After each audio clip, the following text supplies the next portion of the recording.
I'm really liking the GoPro Hero 11 a lot. I have the three-way version 2 and I rock and roll with it like this. I don't vlog all the time, but if I did vlog, this is a really good camera for vlogging. I wanted to show what my settings are on this camera.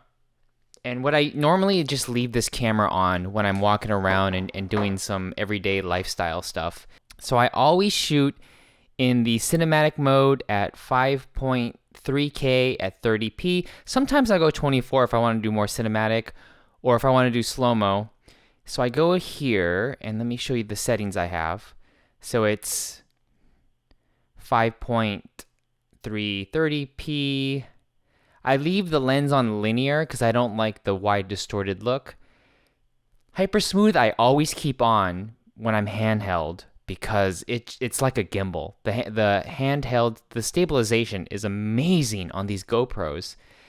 And then I turn off the limit with the duration.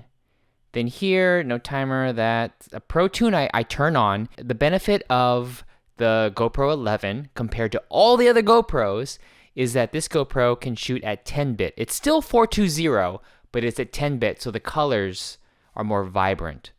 I use the bitrate at its highest it can be. Shutter I leave on auto because I shoot during the day, so I like the camera to choose my shutter. White balance I leave on auto, but if I know I'm really going to be outdoors all day, I will change that to daylight.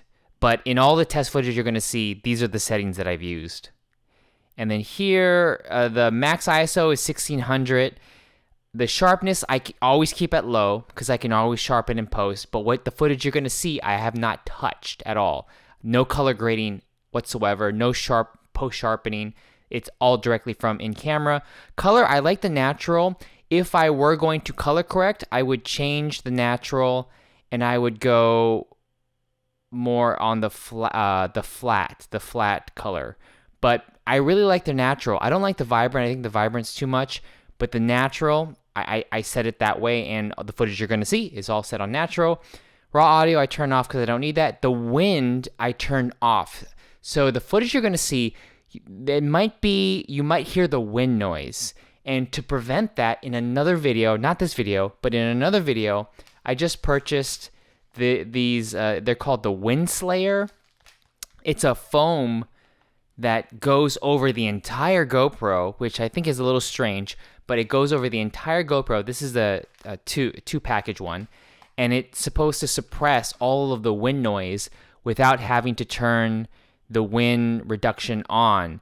I like to have it off because when it's off, you get the best audio except for the wind. But I'll review that in another, or I'll test that and review it in another video. And then shortcuts, I don't really touch this stuff. So that's what I have the camera on. And also the thing I like about the GoPro 11, and I guess it goes with the 10 and 9, but with all of the, when the 11 came out, GoPro came with these new batteries. These are the white batteries. They're white. The other ones are blue, but these ones last. I like the battery life. It's not the best battery life, but it's way better than those blue original batteries. And I'm glad that the 11 comes with it. You can also buy these separately. And I think the GoPro even discontinued the blue ones. Or they should if they haven't already, because these are way better than the blue ones. So now I'll show test footage that I shot with those settings all handheld.